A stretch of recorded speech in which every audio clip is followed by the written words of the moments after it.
At Infrastructure Victoria, we want to make public transport cheaper, safer and fairer.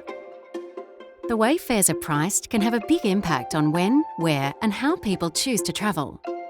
Under our current system, standard tickets are priced the same whether you travel during peak hour or off-peak, and whether you decide to take the train, tram or the bus. Infrastructure Victoria is proposing a new fares system that delivers Melburnians and visitors discounts for travelling outside peak times and for choosing less crowded services such as the underused bus network or weekend trains.